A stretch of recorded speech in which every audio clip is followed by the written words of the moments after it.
Après le tumulte et l'agitation d'un monde frénétique, travail, plaisir et mort, après le passage en trombe du torrent sportif et publicitaire, la route retrouve sa solitude et la nature sa paix. Il n'y a plus que le vrai torrent, le torrent de montagne, sous les sapins, et les sapins montent à l'assaut du ciel. Montons-nous aussi tranquillement vers le désert de Chartreuse, où saint Bruno, il y a 9 siècles, vint chercher le lieu prédestiné du recueillement et de la prière. La Correrie, premièrement, nous accueille. C'était jadis la maison d'en bas qui abritait les frères Convert et leurs ateliers et qui maintenait à distance du monastère principal tout ce qui risquait d'en troubler le silence. Aujourd'hui, un musée bien organisé aide le visiteur à prendre un premier contact avec la vie carthusienne. Saint Bruno lui-même nous présente d'abord, en ce triptyque du XVe siècle, la Vierge Mère, qu'il importe de saluer dès l'entrée avec les patrons et les précurseurs de la vie érémitique et monastique, Saint Jean-Baptiste et Saint Antoine, Saint Benoît et Saint Grégoire. Bruno, leur émule, commença par être un savant professeur, un chanoine de la cathédrale de Reims, directeur de toutes les écoles de la ville, dont beaucoup voyaient en lui le futur archevêque. Il était honoré de tous, les foules se pressaient au pied de sa chaire.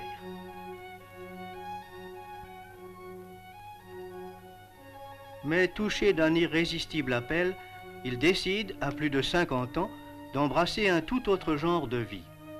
Il distribue tous ses biens aux pauvres, suivant le conseil évangélique. Et puis, libéré de toute attache terrestre, il partira avec 6 compagnons, demander à l'évêque de Grenoble de lui trouver dans les montagnes un coin perdu où, loin du monde, il soit libre de se consacrer uniquement à chercher Dieu.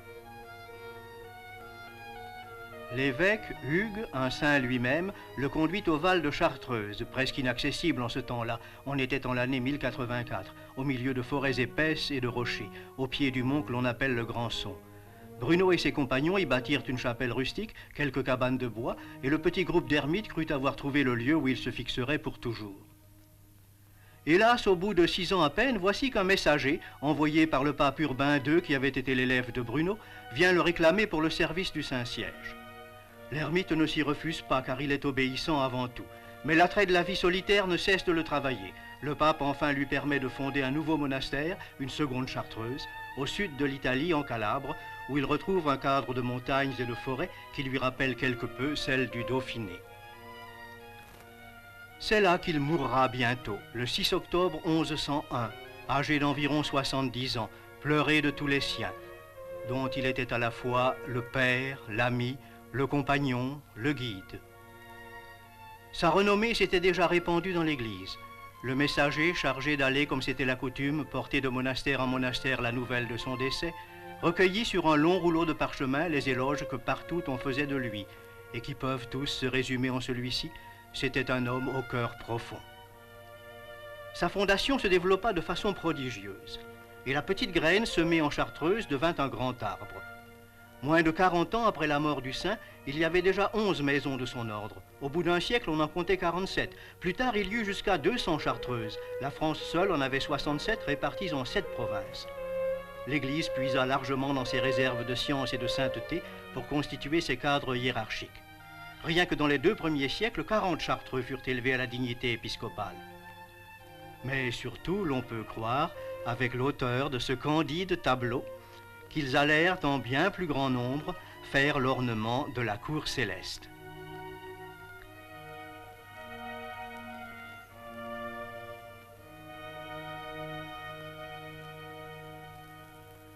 Sur terre, certes, les tribulations ne manquaient pas. 8 fois la grande Chartreuse fut la proie des flammes. Pour l'instant, nous sommes toujours au musée de la Correrie et ce tableau un peu schématique va nous aider à mieux comprendre le cadre où se situe la partie solitaire de la vie carthusienne. Chacun des moines dispose d'une petite maison avec un jardinet attenant, clos de murs. À l'étage, une première pièce où le Chartreux ne fait que passer en saluant la statue de la Sainte Vierge. C'est la chambre de l'Ave Maria. À la suite, la cellule proprement dite, avec un lit dans une sorte d'alcôve, une stalle où le religieux récite seul, mais avec tous les gestes rituels, une grande partie de l'office divin, le reste, surtout la nuit, étant chanté à l'église. C'est l'oratoire. Devant la fenêtre, une tablette sur laquelle il prend son repas, et enfin entre les deux pièces, un petit réduit pour l'étude. Au rez-de-chaussée, outre un promenoir d'une dizaine de mètres de long, il y a un bûcher pour la provision de bois de chauffage et un atelier muni d'un tour et d'un établi de menuisier. Bruno croyait avoir rompu avec le monde, mais le monde, celui, nous dit saint Jean, qui est au pouvoir du mauvais, le monde n'avait pas rompu avec lui, et à diverses époques il le fit bien voir à ses fils. En Angleterre, sous Henri VIII, 18 Chartreux furent affreusement martyrisés, 9 furent condamnés à mourir de faim, les 9 autres furent pendus puis dépecés, vivants encore, comme le montrent ces vieilles images. Le gibet se dressait à Tyburn, aujourd'hui l'un des carrefours les plus animés de Londres, à l'angle de Hyde Park. La croix se dresse toujours sur le monde, exigeante mais rassurante aussi, car selon la devise de la Chartreuse, elle reste debout tandis que le globe roule. Les modernes panneaux remplacent assez mal d'ailleurs les barrières naturelles d'autrefois. Comment poursuivre notre route si les chemins sont interdits?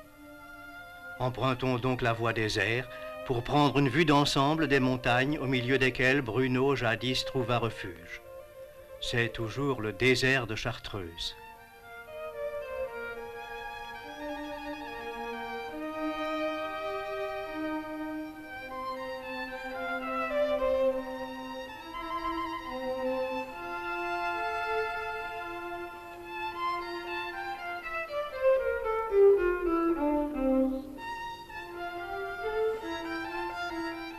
Voici la grande Chartreuse.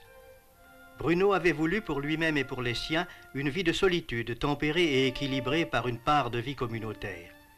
Les constructions elles-mêmes répondent à ce dessein. Le Chartreux passe une grande partie de sa journée dans la petite maison qui est sa cellule et où personne en dehors de lui n'a le droit de pénétrer. Mais au milieu de la nuit, il se lève et va se joindre à ses frères dans l'église qui est le centre et le cœur du monastère. Là, pendant que le monde dort ou s'amuse, il chante les louanges de Dieu. Le grand cloître est comme le symbole de la communauté fraternelle. Il relie en effet entre eux les ermitages et il enserre aussi entre ses deux bras transversaux le cimetière où dorment ceux qui ont achevé leur épreuve temporelle, modèles et protecteurs de leurs frères qui sont les héritiers de leur esprit. Esprit de pénitence et de renoncement, esprit de prière et de contemplation. L'Église a toujours reconnu dans le mode de vie de ces silencieux, de ces séparés, en général si mal compris du monde, la portion la plus précieuse de son patrimoine. C'est le poids qui fait équilibre au désordre des humains entraînés dans le tourbillon de leurs ambitions et de leurs fièvres. C'est la protestation contre la distraction du monde qui se détourne de l'essentiel et se meurt de ne plus savoir regarder Dieu. Voici l'entrée de ce domaine réservé. Mais pour nous, la porte s'ouvre. Nous entrons dans le royaume du silence. Je me tais.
La nuit silencieuse et priante s'achève. L'aube paraît. La Chartreuse s'éveille pour la deuxième fois. Après la messe communautaire, chacun rentrera dans sa solitude. Les frères convers s'occupent des travaux du monastère.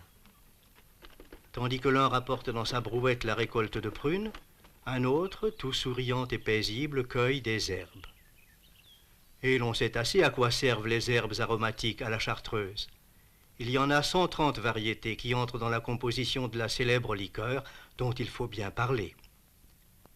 Visitons donc la distillerie qui autrefois à Fourvoirie est installée maintenant à Voiron, à 25 km du monastère. 3 frères y vivent, avec un père qui est leur aumônier et leur directeur spirituel.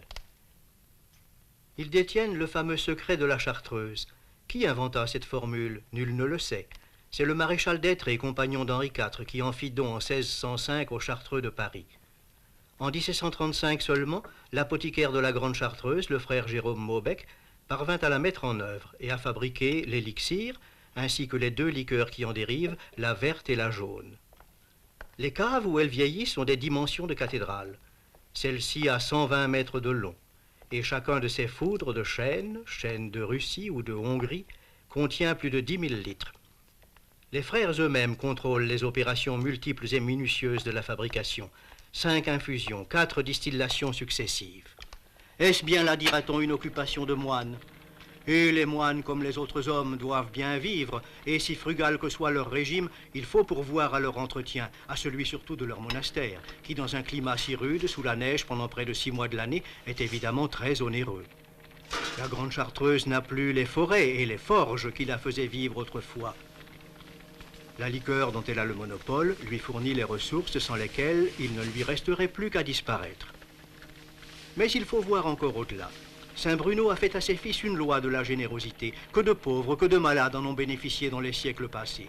Aujourd'hui encore, nous pouvons croire que les points d'application de cette charité ne manquent pas. Nous en respecterons le secret, qui est aussi bien gardé que celui de la liqueur, conformément au précepte évangélique selon lequel la main gauche doit ignorer ce que fait la main droite. Il est une libéralité toutefois dont il nous sera permis de parler puisqu'elle intéresse les auteurs de ce film. Voici la maison où s'élaborent les émissions catholiques de la télévision et de la radio. Elle est récente. Elle avait besoin de s'équiper, peu de ressources, et l'installation téléphonique indispensable était assez dispendieuse. Nous la devons à la Grande Chartreuse. Il est peut-être un peu paradoxal que ce soit des religieux voués à la solitude et au silence et complètement retirés du monde qui contribuent à favoriser une activité apostolique si dépendante des moyens techniques les moins faits pour engendrer le calme et le recueillement. Mais n'est-ce pas aussi un beau témoignage du soutien mutuel que se prêtent tous les membres dans l'unité du même corps? Car ces moyens tumultueux et coûteux nous ont permis à notre tour de pénétrer au moins quelques instants dans le monde de la contemplation sereine et de la paix. Il nous y ramène pour finir, et c'est un grand bienfait. Dans cette enceinte si bien défendue et soustraite aux vaines curiosités, sont préservées en effet pour le bien de tous les valeurs suprêmes de l'existence humaine. Ce lieu est redoutable, disait le patriarche biblique, mais il est aussi plein de joie et d'espérance, car c'est ici la maison de Dieu et la porte du ciel.